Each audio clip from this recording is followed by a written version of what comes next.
السلام علیکم ورحمۃ اللہ وبرکاتہ۔ الحمد للہ رب العالمین، والصلاة والسلام على سید الانبیاء والمرسلین، نبینا محمد وعلى آلہ وصحبہ اجمعین، اما بعد۔ یقول النبی صلی اللہ علیہ وسلم: لا تقول اللہ السلام علی اللہ فإن اللہ هو السلام۔ محترم و معزز حاضرین و حاضرات، الحمدللہ اللہ کے فضل و کرم سے عقیدے کی کلاسز روا دواں ہیں، اور اسی کلاس کا ایک اہم حصہ اللہ تبارک و تعالیٰ کے ساتھ ادب کے حوالے سے آتا ہے کہ جو بھی انسان اللہ تبارک و تعالیٰ کی ذات پر ایمان رکھتا ہے اور اس کے بھیجے ہوئے رسولوں پر ایمان رکھتا ہے، اور اس کے ساتھ ساتھ جو شریعت اللہ نے رسولوں کے ذریعے کتابوں میں دے کر بھیجی ہے ان پر ایمان رکھتا ہے، تو ضروری ہے کہ وہ اللہ تبارک و تعالیٰ سے محبت کرے، اس کے رسول سے محبت کرے، اور اللہ کی بھیجی گئی شریعت سے محبت کرے، اور اس محبت کے ساتھ تعظیم ہو، اطاعت ہو۔ اور ایک اہم بات یہ ہے کہ اس محبت میں کوئی ایسے الفاظ انسان ادا نہ کرے جو الفاظ اللہ کے ادب کے خلاف ہوں۔ صاحب کتاب نے کتاب التوحید، جس کتاب کو ہم پڑھ رہے ہیں، بہت سارے بنیادی کچھ ایسے کلمات کا یا الفاظ کا ذکر کیا ہے جس کا تعلق اللہ سبحانہ و تعالیٰ کے ساتھ بے ادبی میں آتا ہے۔ ان میں سے ایک بات السلام علی اللہ، یعنی اللہ پر سلامتی ہو، کہنے کا کیا حکم ہے؟ یعنی انسان کو کیا سلامتی اللہ پر بھی بھیجنے کی اجازت ہے؟ روایت ذکر کی گئی کہ حضرت عبداللہ بن مسعود رضی اللہ عنہ کہتے ہیں کہ نماز میں جب ہم نے نبی صلی اللہ علیہ وسلم کے ساتھ ہوتے تو ہم السلام علی اللہ من عبادہ السلام علی فلان و فلان، یعنی اللہ تعالیٰ پر اس کے بندوں کی طرف سے سلام ہو، فلا فلا شخص پر بھی سلام ہو کہتے، تو نبی صلی اللہ علیہ وسلم کہا کرتے: لا تقولوا السلام علی اللہ، کہ تم السلام علی اللہ یعنی خود اللہ تعالیٰ پر سلامتی ہو ایسا نہ کہا کرو، فإن اللہ هو السلام، اس لیے کہ اللہ تبارک و تعالیٰ خود السلام ہے، یعنی اللہ خود سلامتی والا ہے۔ تو لہذا بنیادی طور پر اس سے ایک بات ہم کو سمجھ میں یہ آئی کہ انسان کو اللہ سبحانہ و تعالیٰ کے مسئلے میں جلد بازی نہیں کرنی چاہیے۔ جو بھی انسان جو اللہ تبارک و تعالیٰ کی ذات پر ایمان رکھتا ہے اور جناب محمد الرسول اللہ صلی اللہ علیہ وسلم جس شریعت کو لے کر آئے اس پر ایمان رکھتا ہے، تو اسے پتا ہونا چاہیے کہ اللہ کے ادب کے تقاضے کیا ہیں۔ مثال کے طور پر یہاں ایک بات کہی گئی کہ السلام علی اللہ انسان کو نہیں کہنا چاہیے کہ اللہ تبارک و تعالیٰ تجھ پر ہم بندوں کی جانب سے سلامتی ہے، یہ نہیں کہنا چاہیے، کیونکہ اللہ کے نبی علیہ الصلوۃ والسلام نے صاف طور پر اس کی منع فرمائی۔ کیوں؟ وجہ کیا ہے؟ کیوں منع کیا گیا؟ پہلی بات یہ ہے کہ لفظ سلام یہ اللہ کے ناموں میں سے ایک نام ہے، اللہ تبارک و تعالیٰ کی صفات میں سے السلام ہے، اللہ کا نام سلام ہے اور صفت السلام یہ اللہ کی ہے، تو ہم اللہ تعالیٰ پر کیسے سلامتی بھیجیں گے؟ جیسے قرآن میں آیا: هو اللہ الذی لا الہ الا هو الملک القدوس السلام المؤمن المہیمن، کہ سورہ حشر کی آیت کے اندر اللہ کے ناموں میں کہا گیا کہ اللہ تعالیٰ خود سلامتی دینے والا ہے، اللہ کو سلامتی کی ضرورت نہیں، ہر عیب سے اللہ پاک ہے، وہ سلام کا محتاج نہیں ہے، ہم اس سے سلامتی مانگتے ہیں، نہ کہ ہم کمزور مخلوق ہو کے اللہ پر سلامتی بھیجتے ہیں۔ لہذا یہ جملہ السلام علی اللہ میں نقص ہے، کمی ہے، گویا اللہ تبارک و تعالیٰ کو بھی کسی امن اور سلامتی کی ضرورت ہے۔ یہ توحید اسماء و صفات کے خلاف ہے، اس لیے نبی صلی اللہ علیہ وسلم نے صحابہ کے اس جملے کی اصلاح کی۔ تو لہذا اس جملے کے مسئلے میں ہمیں منہج سلف کیا پتا چلا کہ جب نبی صلی اللہ علیہ وسلم کسی قول یا عمل کو بدل دیں تو وہی نیا طریقہ دین ہے، لہذا سلام کا مصرف صرف ہم سلامتی بھیجیں گے اللہ کے انبیاء پر، نیک بندوں پر، یا خود اپنی ذاتوں پر اللہ تعالیٰ پر ہم سلامتی نہیں بھیجیں گے، کیونکہ یہ عقیدے کے اعتبار سے درست جملہ نہیں ہے۔ چلیے، یہ ایک پہلا جملہ ہوا۔ بات کرتے ہیں دوسرے جملے کی، جو جملہ کہیں نہ کہیں عقیدے ہی سے تعلق رکھتا ہے۔ انسان کہے: اے اللہ، اگر تو چاہتا ہے تو مجھے بخش دے، کیا انسان ایسا کہہ سکتا ہے؟ یعنی ہم اللہ تعالیٰ سے معافی مانگ رہے ہیں، ہم اللہ سے کوئی نعمت مانگ رہے ہیں، تو ہم اللہ کو آپشن دیں، تو چاہے تو معاف کر، تو چاہے تو نہ معاف کر، تو چاہے تو یہ چیز مجھے عطا کر، تو چاہے تو یہ چیز مجھے نہ عطا کر۔ کیا ہم اللہ کو آپشن دے سکتے ہیں؟ دیکھیے، کتاب میں دیکھیے، حضرت ابو ہریرہ رضی اللہ عنہ سے مروی ہے کہ رسول اللہ صلی اللہ علیہ وسلم نے فرمایا، لا یقل احدکم، کہ تم میں کا کوئی آدمی یہ نہ کہے، صحیح بخاری مسلم دونوں کی روایت ہے، اللہم اغفر لی ان شئت، اللہم ارحمنی ان شئت، لیعزم المسألة فإن اللہ لا مکرہ لہ۔ آپ نے فرمایا، جب تم میں کا کوئی آدمی دعا کرے تو یہ نہ کہے، اے اللہ تو چاہے تو مجھے معاف کر دے، اے اللہ تو چاہے تو مجھ پر رحم کر، فلیعزم المسألہ۔ کہا گیا کہ جب اللہ سے مانگو تو مانگنے میں یقین ہو، پورا وثوق ہو، اور اللہ سے یقین کے ساتھ، اے اللہ تو ہی دینے والا ہے، اے اللہ تو ہی مجھے دے۔ تو انسان کو مانگنے میں اللہ تعالیٰ کے ساتھ پورے وثوق ہونا چاہیے۔ کس لیے؟ کیونکہ اللہ پر کوئی زبردستی کرنے والا نہیں ہے، اللہ پر کوئی اللہ کو مجبور کرنے والا نہیں ہے، اللہ پر کوئی دباؤ ڈالنے والا نہیں ہے۔ اگر ہم اللہ سے کہیں تو چاہے تو معاف کر، تو چاہے تو بخش دے، تو چاہے تو مجھے رزق دے، تو چاہے تو مجھے ایسا کر، اس کا مطلب یہ ہے کہ ہم چاہتے ہیں کہ اللہ تبارک و تعالیٰ خود سے اختیار کرے۔ وہ ایک اعتبار سے سامنے والے پر انسان دباؤ ڈالنے کے لیے اس طرح الفاظ کا سہارا لیتا ہے۔ تو پتہ یہ چلا کہ انسان کو جب بھی دعا مانگنی چاہیے پورے وثوق کے ساتھ، پورے اعتماد کے ساتھ مانگنی چاہیے، اللہ تبارک و تعالیٰ کو آپشن نہیں دینا چاہیے۔ دوسری حدیث میں جو صحیح مسلم کی ہے، یہاں کہا گیا، وَلْيُعَزِّمِ الرَّغْبَةَ فَإِنَّ اللَّهَ لَا يَتَعَاظَمُهُ شَيْئًا أَعْطَاهُ، اور چاہیے کہ وہ اللہ سے بڑی بڑی رغبت اور خواہش کا اظہار کرے، کیونکہ اس کے یہاں کوئی چیز بڑی نہیں ہے۔ اللہ سبحانہ و تعالیٰ کی یہاں کائنات کی کوئی چیز بڑی نہیں ہے، لہذا آپ اللہ سے مانگے تو بلند چیزوں کو مانگے۔ اس لیے اللہ کے نبی نے کہا کہ جب اللہ سے جنت مانگو تو جنت الفردوس، جو جنت کا سب سے اعلیٰ، سب سے ٹاپ، سب سے ہائی اینڈ جنت ہے، اس کو اللہ سے مانگو، کیونکہ اللہ دینے والا ہے، اللہ کے نزدیک کوئی چیز بعید نہیں ہے۔ لیکن اگر ہم یہ چیز پورے وثوق کے ساتھ، اعتماد کے ساتھ مانگنے کے بجائے اللہ سے کہے تو چاہے تو بخش دے، تو چاہے تو رحم کر، گویا انسان کیا کر رہا ہے؟ اللہ سبحانہ و تعالیٰ کے مسئلے میں کیا ہے؟ یہ بے ادبی کا معاملہ کر رہا ہے۔ لہذا شریعت اسلامیہ یوں کرنے سے منع کرتی ہے، بلکہ عزم ہو دعا کرنے میں، انسان کو یقین ہو۔ اور اللہ کے نبی علیہ الصلوۃ والسلام نے دوسری حدیث میں فرمایا، ادعوا اللہ وانتم موقنون بالاجابہ، کہ تم اللہ سے ایسے دعا کرو گویا کہ تمہیں پورا پختہ یقین ہے کہ اللہ سبحانہ و تعالیٰ میری دعاؤں کو سن رہا ہے، اللہ تبارک و تعالیٰ میری دعاؤں کو قبول کرے گا، اللہ ہی مجھے معاف کرے گا۔ لہذا انسان کو اتنا یقین، اور کیا ہے، اللہ سبحانہ و تعالیٰ کی ذات کے مسئلے میں انسان کو کیا ہونا چاہیے؟ پورا عزم مصمم ہونا چاہیے، اس طرح مانگنا چاہیے۔ اب عقیدے کے اعتبار سے دیکھیں کہ یہ جملہ کیوں غلط ہے۔ پہلی بنیادی بات، دعا خود ایک عبادت ہے، دعا خود عبادت ہے۔ اللہ تعالیٰ کہتا ہے، وَقَالَ رَبُّكُمُ ادْعُونِي أَسْتَجِبْ لَكُمْ إِنَّ الَّذِينَ يَسْتَكْبِرُونَ عَنْ عِبَادَتِي سَيَدْخُلُونَ جَهَنَّمَ دَاخِرِينَ۔ سورہ غافر کی آیت کریمہ ہے، اللہ کہتا ہے کہ تم مجھ سے پکارو، میں تمہاری دعاؤں کو سنتا ہوں، بے شک جو لوگ میری دعا یعنی مجھے مانگنے سے تکبر کرتے، دعا مانگنے سے دور بھاگتے ہیں، ایسے لوگوں کو ذلیل کر کے میں جہنم میں داخل کروں گا۔ تو لہذا دعا کو عن عبادتی، اللہ نے عن عبادتی کہہ کے دعا کو عبادت قرار دیا، لہذا اس میں کمال توحید اور یقین کا ہونا بہت زیادہ ضروری ہے۔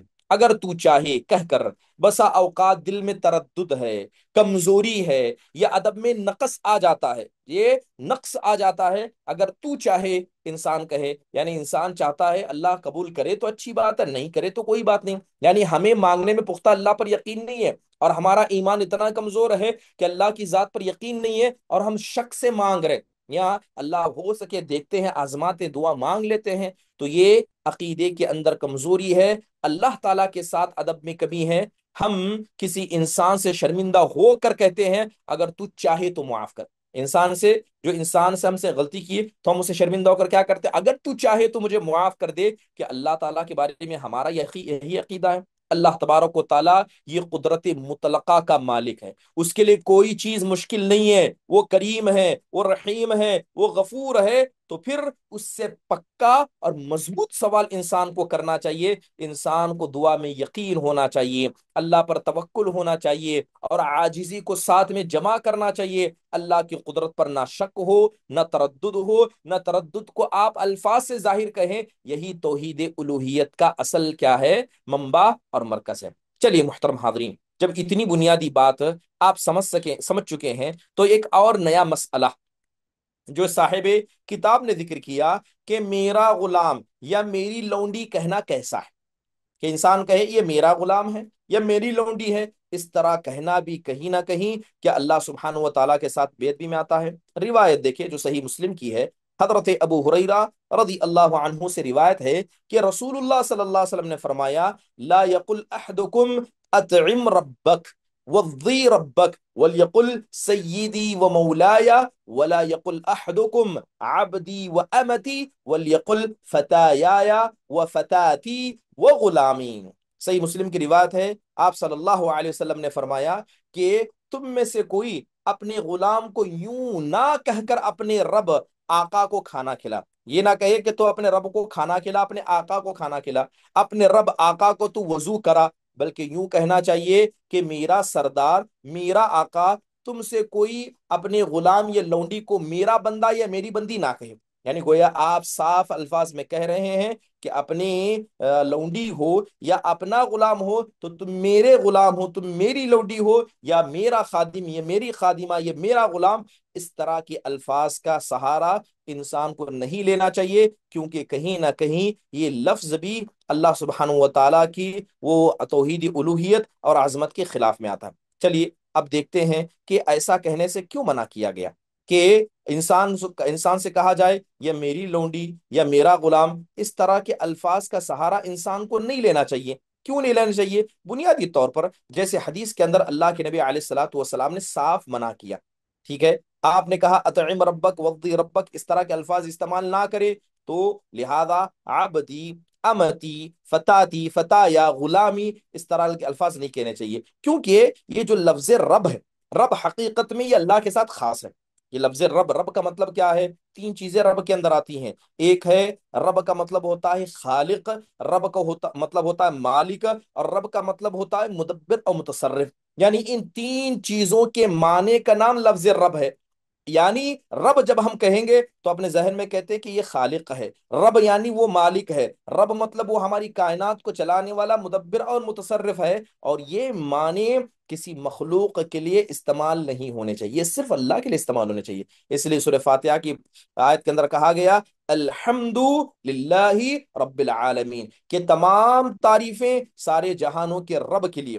رب کا مطلب خالق، مالک حقیقی اور مدبر کائنات ہے، اور یہ معنی مکمل طور پر صرف اللہ تبارک و تعالیٰ کے ذات کے ساتھ ہی خاص ہونا چاہیے۔ اسی لیے بندے کے لیے ربی کہنا یہ ادب کے خلاف ہے، اگرچہ حقیقت میں عقیدتاً اللہ ہی کو رب انسان مانتا کیوں نہ ہو، شریعت نے الفاظ کی اصلاح بھی کی ہے تاکہ توحید میں کسی قسم کا شائبہ نہ رہے۔ تو آپ کے دل میں جو بھی ہو، لیکن پھر بھی اگر آپ کے دل میں عقیدہ صحیح ہے، آپ منہج سلف پر ہیں، تب بھی زبان پر بھی انسان کو کنٹرول رکھنا چاہیے اور اس طرح کے الفاظ نہیں استعمال کرنا چاہیے۔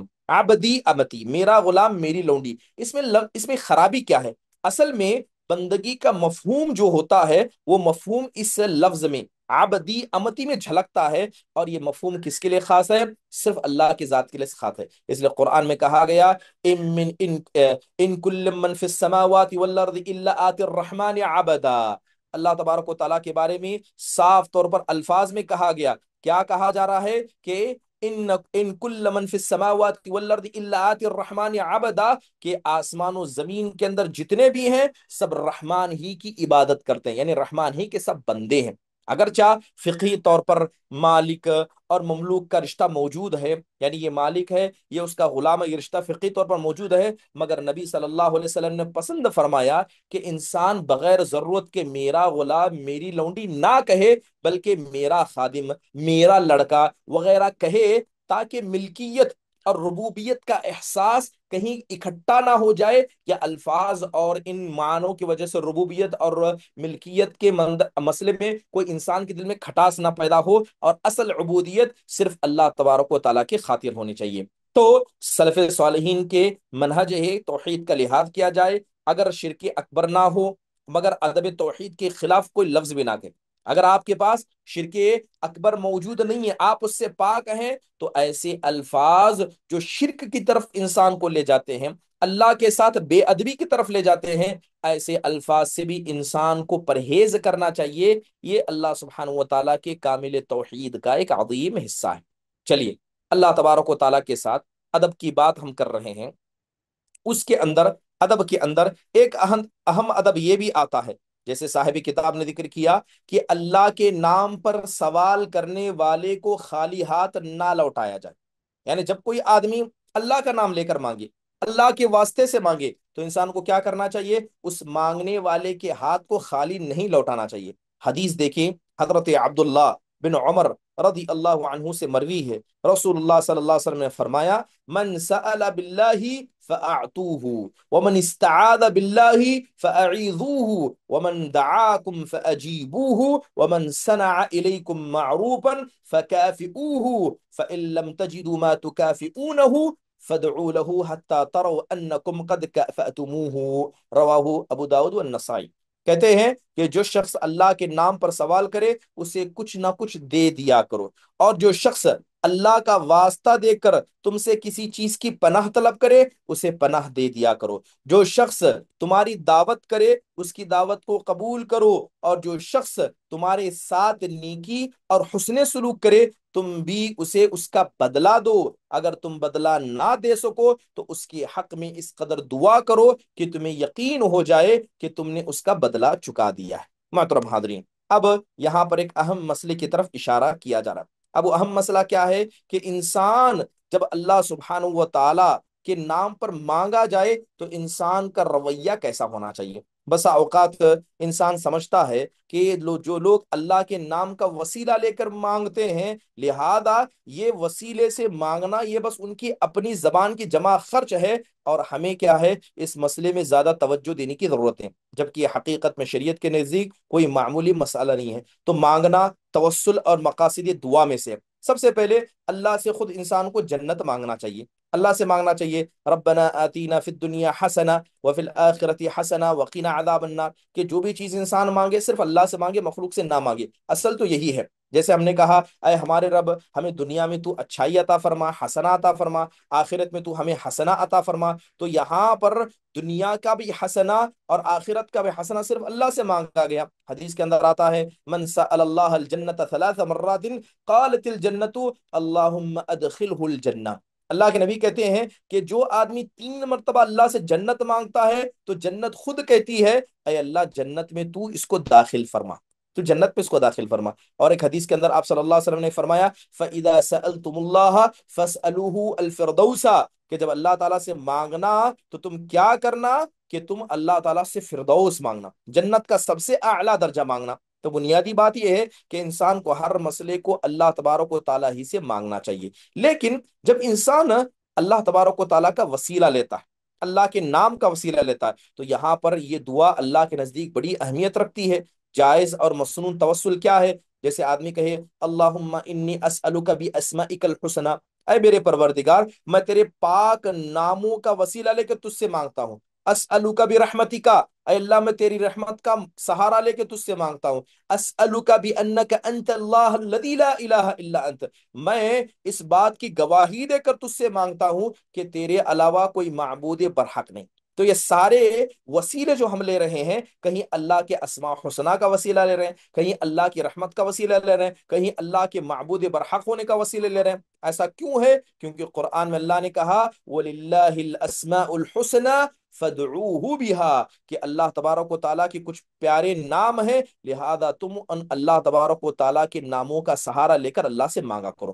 تو لہذا حقیقت یہی ہے، حقیقت یہی ہے کہ انسان جب بھی اللہ سبحانہ و تعالیٰ کے نام سے مانگے، انسان کو وہ چیز دینی چاہیے۔ جو شخص اللہ کا واسطہ دے اور مانگے، اگر وہ چیز حلال ہے اور ہمارے بس میں دینے کی قدرت ہے، تو اصل حکم یہ ہے کہ اسے خالی ہاتھ نہیں لوٹانا چاہیے، کیونکہ اللہ کے نبی علیہ الصلوۃ والسلام نے ہمیں صاف ادب سکھایا کہ من سألکم باللہ فأعطوا ومن استعاذکم باللہ فأعیذوا، کہ جو اللہ کا نام لے کر تمہیں مانگے، تمہارے بس میں ہے، حلال ہے تو دے دو، اور اگر تو کوئی تم سے پناہ مانگے تو یہ اسے پناہ دے دو۔ اب عقیدے کا پہلو یہ ہے کہ جو آدمی اللہ کی تعظیم کرتا ہے، اللہ کے ناموں کی تعظیم کرتا ہے، لہذا اللہ کے ناموں کی تعظیم ہمیں یہ سکھاتی ہے کہ حلال ہے، ہماری قدرت میں ہے، وہ چیز اس کو دے دینی چاہیے۔ اور اللہ نے کیا کہا؟ وَلِلَّهِ الْأَسْمَاءُ الْحُسْنَى فَادْعُوهُ بِهَا، اللہ کے پیارے نام اس سے اس کو مانگا کرو۔ جب کوئی شخص کہتا ہے اسألک باللہ، کہ میں تجھ سے اللہ کا واسطہ دے کر مانگتا ہوں، تو وہ سب سے عظیم ذات کو درمیان میں لا رہا ہے، سب سے عظیم ذات کو، جو ساری کائنات کی خالق، مالک، مدبر، متصرف ہے، تو وہ اللہ کی ذات کو معاملے کے درمیان لا رہا ہے۔ اس لیے اس واسطے کا احترام کرنا لازم ہے۔ اگر ہم ایسے شخص کو رد کر دیں جبکہ ہمارے پاس استطاعت ہو، تو میں یعنی گویا اللہ کے نام کی بے ادبی کا شائبہ کہیں نہ کہیں آ جاتا ہے، کہیں نہ کہیں دل کی سختی اور بخیلی اور دنیا پرستی اتنی کہ اللہ کے نام کی تعظیم کو بھی انسان بھلا دے، یہ بھی درمیان میں آ جاتا ہے، اور یہ کسی مومن کے شایان شان نہیں ہے۔ البتہ اصول یہ ہے کہ اگر وہ حرام چیز مانگ رہا ہے، یا ظلم میں مدد مانگ رہا ہے، یا ایسی چیز جو تمہارے بس میں نہ ہو وہ مانگ رہا ہے، تو یہ حکم نہیں چلے گا، پھر شرعی قواعد دوسرے سمت ہمیں لے جائیں گے، لیکن اصل قاعدہ یہی ہے کہ اس میں الہی کی تعظیم کی جائے، اور جہاں ممکن ہو انسان کو مدد کرنی چاہیے۔ عقیدے کا نچوڑ کیا ہے؟ کہ اللہ کے نام کو تعظیم دینا، اللہ کے نام کا احترام کرنا، اس میں اسی لیے اس میں الہی کے واسطے سے سوال کے ساتھ خاص کر ادب کو جوڑا گیا ہے، اور یہ توحیدی اسماء اور صفات کا ایک اہم مسئلہ ہے، لہذا انسان اس پر ضرور توجہ دے، انسان اس میں غفلت کا معاملہ نہ کرے، کہ انسان سمجھے وہ اللہ کا واسطہ دے کر اپنا ذاتی فائدہ مانگ رہا ہے، وہ اللہ کے واسطے سے ذاتی فائدہ ضرور تلاش کر رہا ہے، مگر آپ کو اگر اللہ کے نام کی تعظیم دل میں موجود ہے تو آپ کو کیا کرنا چاہیے؟ آپ کو اس کی مدد کرنے سے پیچھے نہیں ہٹنا چاہیے۔ چلیے، اس کے علاوہ ایک اور اہم مسئلہ جو صاحب کتاب نے ذکر کیا ہے، اللہ سبحانہ و تعالیٰ کے ذات ہی کے حوالے سے ہے، وہ ہے کہ اللہ کے واسطے سے دے کر صرف جنت مانگی جائے۔ حضرت یعنی اللہ کا واسطہ دے کر صرف اللہ سے جنت مانگی جائے، کوئی دوسری چیز نہ مانگی جائے۔ کیسے ہے؟ حضرت جابر، ابو داؤد کی روایت ہے، حضرت جابر سے مروی ہے کہ رسول اللہ صلی اللہ علیہ وسلم نے فرمایا لا يسأل بوجہ اللہ الا الجنہ، کہ اللہ کے واسطہ دے کر جنت کے سوا کچھ نہ مانگا کرو۔ یعنی یہ دوسرا ادب۔ پہلا ادب یہ ہے کہ اگر کوئی اللہ کا نام لے کر دنیا کی حقیر چیز مانگے تو اسے دے دو، لیکن اللہ تعالیٰ کی ذات اتنی عظیم ہے، اللہ دنیا کی ہر چیز پر قدرت مطلقہ رکھتا ہے، جنت جیسی بڑی چیز بھی اللہ تبارک و تعالیٰ کے نزدیک بڑی نہیں ہے، لہذا جب اللہ کا واسطہ لے کر مانگا جائے تو انسان کو سب سے عظیم چیز اللہ کی رضامندی اور اللہ کی جنت کو مانگنا چاہیے۔ حقیقت میں یہ مانگنے والے کے لیے ادب ہے، حقیقت میں جو آدمی اللہ کے راستے میں مانگ رہا ہے یہ ادب ہے۔ تو لہذا توسل اور وسیلہ جو اللہ تعالیٰ کی ذات کا ہے، یہ انسان کو ایسا ہی کرنا چاہیے کہ اللہ تبارک و تعالیٰ سے عظیم چیز مانگی جائے۔ یہ مثال کے طور پر توسل اللہ کے اسماء و صفات کے ذریعے انسان وسیلہ لے، یا نیک عمل کے ذریعے وسیلہ لے، جیسے 3 غار والوں کا قصہ ہے، یا کسی زندہ آدمی سے مدد طلب کرے، جیسے کہ صحابہ نبی صلی اللہ علیہ وسلم کا واسطہ لیا کرتے تھے۔ تو یہ 3 جائز وسیلے ہیں، یہ سب جائز ہیں۔ البتہ توسل مخلوق کے جاہ سے، مخلوق کی ذات سے، خاص کر وفات یافتہ یا جو آدمی دنیا سے چلا گیا ہے اس کی ذات کے اعتبار سے، یا اس کے مقام کا نام لے کر، یا نبی صلی اللہ علیہ وسلم کے صدقے طفیل میں، ہمارے بابا کے کرامت کے بدلے میں اگر کوئی آدمی اس طرح کا وسیلہ کسی مردے کے بارے میں مانگتا ہے تو یہ عقیدے کے اندر بدعت ہے، شرکیہ صورتوں تک انسان کو پہنچا دیتا ہے، لہذا انسان کو اس کام کو انجام نہیں دینا چاہیے۔ تو اللہ تبارک و تعالیٰ کی ذات کی حقیقی تعظیم یہی ہے، اللہ کی ذات کی حقیقی تعظیم یہی ہے کہ انسان کو جب اللہ تبارک و تعالیٰ سے مانگنا ہے تو کیا کرے؟ انسان کیا کرے؟ صرف اللہ سبحانہ و تعالیٰ کی ذات سے مانگے۔ یہ کچھ بنیادی باتوں کی طرف میں اشارہ کرنا چاہ رہا تھا۔ اس کے علاوہ بھی اور کچھ چیزیں صاحب کتاب نے ذکر کی. اگر پریشانی کے بعد انسان اگر کہے تو کہنا کیسا ہے، ہوا اور آندھی کو گالی دینا کیسا ہے، اللہ کی بابت بدگمانی رکھنے کا حکم کیا ہے. تو انشاءاللہ تعالی آئندہ آنے والے درس میں انہی تین اللہ تبارک و تعالیٰ کے ساتھ جو بے ادبیاں ہوتی ہیں ان کا ذکر آئندہ مجلس میں انشاءاللہ تعالیٰ کیا جائے گا. اللہ تعالیٰ سے دعا ہے کہ اللہ تبارک و تعالیٰ ہم سب کو اپنے عقیدے کی اصلاح کرنے کی توفیق عطا فرمائے، اور ہر وہ لفظ جو اللہ تبارک و تعالیٰ کی ذات کے مسئلے میں کہیں نہ کہیں ادنا خلل بھی پیدا کرتا ہو، ایسے الفاظ کے سہارا لینے سے انسان کو بچنا چاہیے. چلیے اگر کسی کوئی سوال ہو تو مختصر انداز سے پوچھ لیں. اسما ناز. السلام علیکم ورحمۃ اللہ وبرکاتہ شیخ۔ وعلیکم السلام ورحمۃ اللہ وبرکاتہ. شیخ، اگر عبداللہ نام جیسا ہے نا لڑکوں کا، اسی طرح امت اللہ بول کے لڑکی کو بلا سکتے شیخ؟ یعنی آپ سوال کر رہے ہیں کہ جس طرح عبداللہ نام رکھنا جائز ہے، کیا امت اللہ رکھ سکتے ہیں؟ یہی سوال ہے آپ نہیں کا؟ نہیں، جی اب امت اللہ بولے تو اللہ کی بندی ہے نا، تو پیار لاڑ سے امت اللہ بول کے بلا سکتے کیا بچی کو؟ صحیح ہے کہ اس طرح کے الفاظ خاص کر نام رکھنا، ٹھیک ہے، اللہ تبارک و تعالیٰ کے ناموں کو ہمیشہ انسان کو استعمال کرنا چاہیے. ایسے الفاظ، ایسے نام خصوصی طور پر یا مردوں کے بارے میں ہو یا اللہ تبارک و تعالیٰ کے بارے میں ہو، تو غیر شرعی الفاظ سے انسان کو بچنا چاہیے. کیوں بچنا چاہیے؟ کیونکہ نام ایسے رکھے جائیں جن کا معنی صحیح ہو. اب رہا مسئلہ امت اللہ، ٹھیک ہے، یا امت اللہ کے نام استعمال شرعی عقیدے کی بنیاد پر کیسا ہے. سب سے پہلے امت اللہ کا لغوی معنی ہوتا کہ یہ سمجھے. ابھی جیسے سوال کرنے والوں نے خود وضاحت کیا کہ امت اللہ عربی میں مؤنث، عورت کے لیے بولا جاتا ہے، جس کا مطلب ہے اللہ کی بندی، یعنی وہ اللہ کی مخلوق ہے، اس کی عبادت گزار ہے. وہی لفظ ہے جو عبداللہ ہے. عبداللہ ہے، یہ اس کے مقابلے میں مؤنث صیغہ کیا ہے؟ امت اللہ ہے. قرآن و حدیث کی بنیادی اصول پر دیکھا جائے تو کائنات کے اندر جتنے بھی ہیں سب یہ اللہ کی بندے ہی ہیں یا اللہ کی بندیاں ہیں.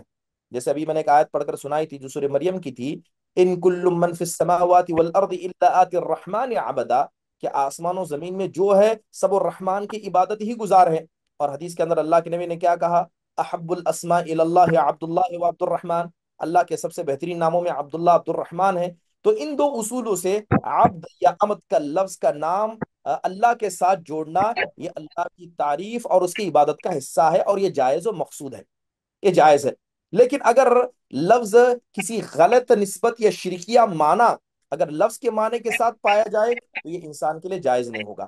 اب حکم کیا ہے آپ نے پوچھا ہے، تو یہ مستحب ہے، رکھ سکتے ہیں، مستحب رکھ سکتے ہیں. اگر نیت اللہ کی بندگی کہنا مراد ہو، اللہ کے ساتھ تواضع، اس کی عبودیت، اس کے ساتھ اخلاص مراد ہو، جس طرح عبداللہ عبد الرحمن رکھ سکتے ہیں، اس سے امت اللہ یا امت الرحمن یا امت الغفور کہنا بھی شرعن جائز ہے. بعض علماء نے جائز قرار دیا، مگر بعض علماء کہتے ہیں کہ یہ الفاظ پہلے موجود نہیں تھے، اس لیے انسان کو نہیں رکھنا چاہیے. لیکن اگر لفظ عبد یا لفظ اما کسی مخلوق کے نام ساتھ جوڑا جائے، جیسے عبد النبی، امت النبی، عبد الحسین، امت الحسین، امت الزہرا، اگر اس طرح کے یہ لفظ عبد و اما کو کسی مخلوق کے ساتھ جوڑا جائے تو یہ حرام ہے، یہ شرک فی الاسما کے اندر آ جائے گا، اور انسان کو ایسے نام نہیں رکھنا چاہیے. صحیح بخاری کی روایت تو آپ نے سنی ہوگی جس کے اندر اللہ کے نبی نے کہا کہ اخن الاسماء عند اللہ رجل تسمى ملک الاملاک، کہ اللہ تعالیٰ کے نزدیک سب سے ناپسندیدہ نام کون سا ہے؟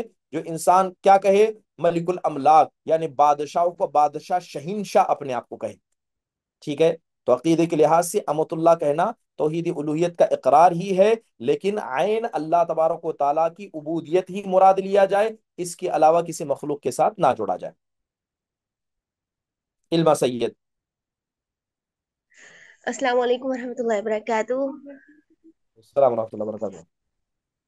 شیخ، میرا سوال یہ ہے کہ ایک شخص ہے، میں اسے جانتی ہوں، تو وہ ان کو نا اپنی دعاؤں میں تھوڑا شک ہے، تو ان کو کس طرح سے سمجھایا جائے؟ یہاں تک کہ وہ تہجد بھی پڑھتے ہیں، لیکن پھر بھی وہ شک میں ہے کہ پتہ نہیں ہوگی بھی یا نہیں ہوگی، اس طریقے سے کچھ ہے ان کا. تو اس طرح سے ایسے شخص کو کس طرح سمجھایا جائے؟ دیکھیے سب سے بنیادی بات یہ ہے کہ جب انسان اللہ سے دعا مانگے پورے یقین کے ساتھ مانگے، کیونککہ یقین کا ہونا یہ دعا کے قبولیت کا اہم حصہ ہے. دعا میں شک کا مطلب بندہ اللہ تبارک و تعالیٰ کی ذات اور اس کے امکانیات، اس کی استطاعت، اس کی قدرت پر انسان شک کر رہا ہے. پتہ نہیں میری دعا قبول ہوگی کہ نہیں ہوگی، یا اگر اللہ تعالیٰ چاہے تو قبول کر دے۔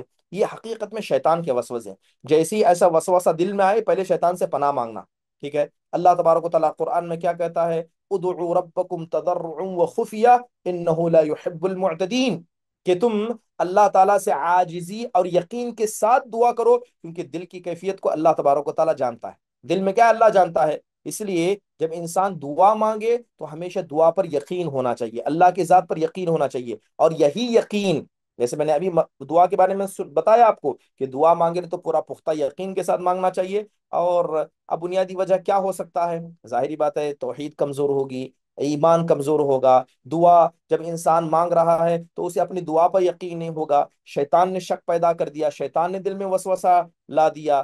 تو انسان کو شیطان سے پناہ مانگنا چاہیے، اپنے ایمان کو مضبوط کرنا چاہیے اور اپنے یقین کو مضبوط کرنا چاہیے، یہی چیز دعا میں اس کے لیے بہتر ہوگی۔ سیدہ فردوس،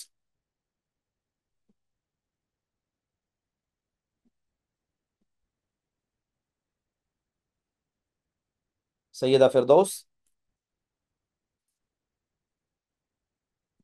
السلام علیکم ورحمۃ اللہ وبرکاتہ۔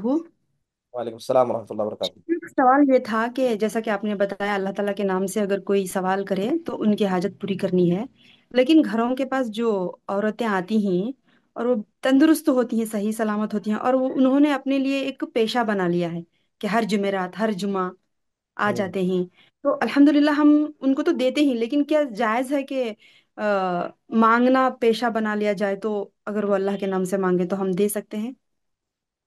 دیکھیے، جب اللہ کا نام لے کر مانگے، وہ چور کیوں نہ ہو، آپ اس کو دے دیجیے، ٹھیک ہے؟ آپ نے اللہ کے نام کی تعظیم کیا، اور اصل دینے میں کیا ہے، انسان کو کوشش کرنی چاہیے، خاص کر جب بڑی قیمت دے رہا ہے، بڑی چیز دیکھ رہا ہے، کسے دے رہا ہے، کون اس کا حلال مال کھا رہا ہے، اس پر توجہ دینا چاہیے۔ لیکن جو گھروں کے پاس جو فقیر آتے ہیں، حقیقت میں ان کی حالت جیسی بھی ہو، اگر ہم دینے میں مخلص ہوں گے تو انشاءاللہ تعالی ہم کو مکمل ثواب ملے گا۔ لیکن جیسے آپ نے کہا کہ بعض لوگوں نے اس کو پروفیشن بنا دیا، بچوں کو لے کر بھیک مانگنا، ہٹے کٹے ہو کر مجبوری کی صورت بنا کر بھیک مانگنا، شوہر بیوی خاندان مل کر بھیک مانگنا، تو اگر ان سے بہتر مانگنے والے آپ کے پاس ہے تو ضرور دیں، لیکن ان کے علاوہ کوئی اور مانگنے والے نہیں ہیں تو ان کو ہی چھوٹی موٹی رقم ہی کیوں نہ دیں، کیونکہ صدقہ اور یہ کیا چیزیں انسان سے بلاؤں کو دور کرتی ہیں۔ اصل تو یہ ہاں اللہ کے شیخ، نبی صلی لیکن اللہ میں علیہ وسلم نے کہا سنی لا تھی کہ یاکل طعامک الا تقی، کہ تمہارا کھانا متقی آدمی کھائے۔ اصل تو اصول یہ ہے، لیکن اگر متقی ملتے ہیں تو ان کو چھوڑ دیجئے، اگر نہیں ملتے ہیں تو پھر چھوٹی موٹی رقمیں سے ہی ان کو دے دیا کیجیے، کیونکہ اگر خاص کر جب اللہ کا نام لے کر مانگے، کیسا بھی ہو دے دینا۔ جی شیخ، جزاک اللہ خیر۔ حیاک اللہ، مرحبا۔ شاہ فہد۔ جی شیخ، وہ درس کے دوران کہا گیا تھا کہ اگر کوئی دعوت دے تو دعوت قبول کریں، یہ یہاں پر دعوت سے مراد کون سی دعوت ہے؟ کھانے کی دعوت ہے، ٹھیک ہے؟ یہ یا عام مسلمانوں کوئی کے حقوق و آداب بتائے جا رہے ہیں، ٹھیک ہے؟ کوئی مصیبت میں ہے، اگر وہ آپ کو بلا رہا ہے تو اس کی مدد کرنا؟ تو یہ اس سے زیادہ بڑا ہو جائے گا، عام کھانے پینے کی دعوت سے۔ جیسے اللہ کے نبی صلی اللہ علیہ وسلم نے کیا کہا، واللہ فی عون العبد ما کان العبد فی عون اخی، کہ ایک اللہ کا بندہ برابر کسی اپنے بھائی کی مدد میں لگا رہتا ہے تو اللہ بھی اس کی مدد میں لگا رہتا ہے۔ تو ہاتھ انسان کو ہمیشہ بڑھانا چاہیے، ید اللہ علی الجماع، اللہ کا ہاتھ کس پر؟ اللہ کی مدد کیا ہے؟ جماعت پر، کیونکہ سب مل کر آپس میں ایک دوسرے کے ساتھ مومنوں کا برتاؤ کرتے ہیں۔ تو اگر کوئی آدمی مدد بڑھا رہا ہے ہاتھ کے لیے، یعنی کچھ مدد چاہتا ہے، تو ضرور انسان کو مدد کرنی چاہیے، پیچھے نہیں ہٹنا چاہیے۔ شیربانو۔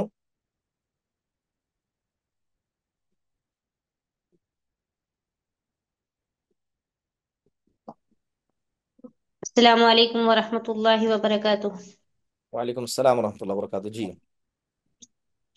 جی، آپ نے کہا کہ 3 طریقوں سے مانگا جا سکتا ہے وسیلے میں، تو جائز وسیلے، پتہ جی۔ نہیں، ہاں ہاں جائز، مجھے تھوڑا سا وہ پتہ نہیں سنائی ایسے دیا کہ ایک تو جیسے اللہ تعالیٰ کے اچھے اچھے ناموں سے، ہوں، اور ایک مجھے یہ سنائی دیا کہ نبی صلی اللہ علیہ وسلم کے وسیلے سے۔ نہیں نہیں نہیں، دیکھیے 3 طریقے سے، ایک تو اللہ کے نام سے، دوسرا نیک عمل سے، جی نیک عمل انسان کرتا ہے، ہاں اور تیسرا ہاں جو آدمی زندہ ہے، نیک ہے، تو ایسے آدمی سے جو اس کی قدرت میں ہو اس چیز کا مطالبہ کرنا ہے۔ جیسے کہ صحابہ کرام نبی صلی اللہ علیہ وسلم جب با حیات تھے تو آپ سے آپ کا وسیلہ لیا کرتے تھے، اللہ سے آپ سے دعا کرتے کہ آپ اللہ سے دعا کیجیے. تو نیک زندہ آدمی کا وسیلہ لے سکتے ہیں جس کی وہ صلاحیت رکھتا مطلب ہے. ان سے کہا جا سکتا ہے، یہ نا یہ کہنا چاہ رہے ہیں آپ؟ ان بالکل سے بالکل. کہا جا سکتا ہے کہ آپ ہمارے لیے. مجھے تھوڑا سا یہ سمجھنے میں یہ غلط فہمی ہو گئی کہ ان کے وسیلے سے، جبکہ میں نے یہ پڑھا نہیں تھا تو اس لیے تھوڑا کنفیوژن ہو گیا تھا. جی جی جی. حیاک اللہ برابر. جیسے کہ صحابہ اکرام اللہ کے نبی علیہ الصلوۃ والسلام سے وسیلہ لیتے، جب آپ دنیا سے چلے گئے تو آپ کے چچا سے وسیلہ لینے لگے. کہتے تھے کہ اللہ کے نبی جب تک زندہ تھے ہم آپ کے وسیلے سے مانگتے تھے، اب دنیا سے چلے گئے تو آپ کے چچا کا سہارا لیتے. اس کی انجم. السلام علیکم رحمۃ اللہ وبرکاتہ. السلام ورحمۃ اللہ وبرکاتہ. جیسا لوگ آج کل حقیقت کی دعوت دے رہے، جو بڑے سے جی معذرت کے ساتھ بولیے. اس کی انجم، ہاں عقیقی کی دعوت دے رہے ہیں.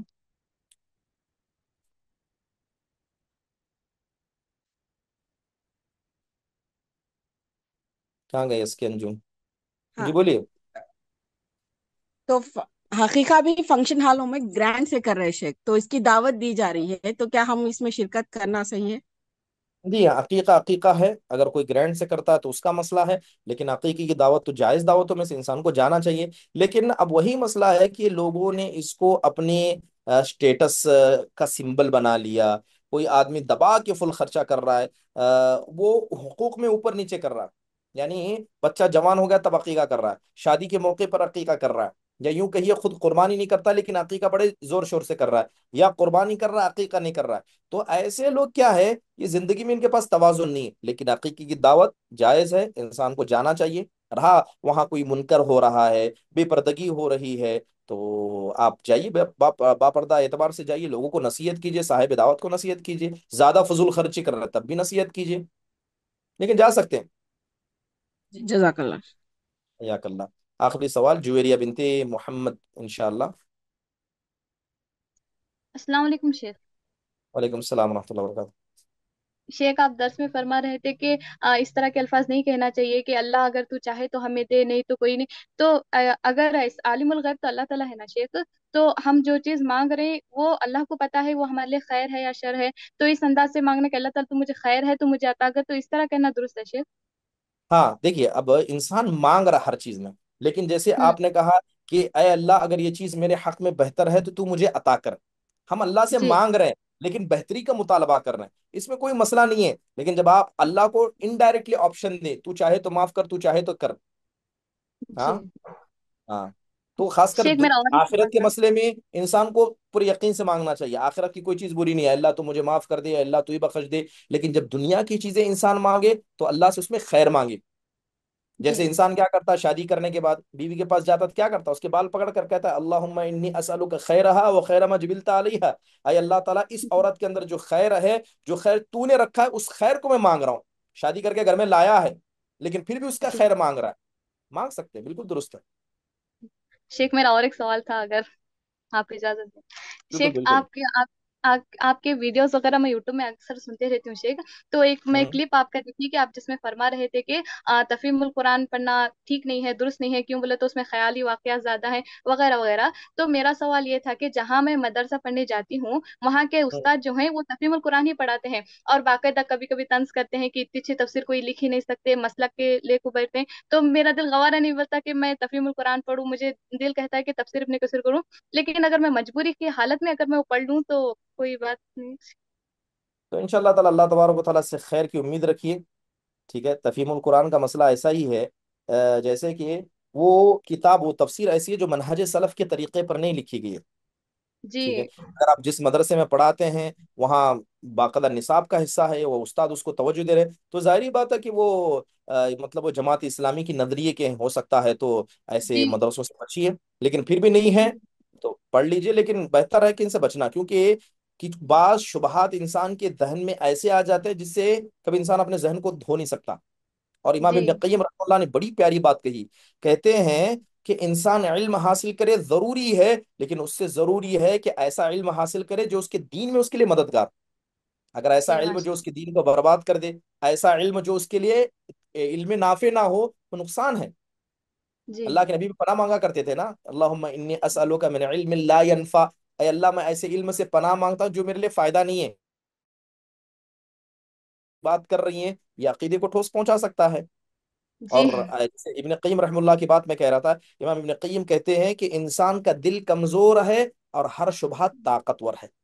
جب یہ ہوں شبہات دل پر آئے گا دل ہار جائے گا، کتنا بھی ایمان والا ہوگا شبہات جیت جائے گا۔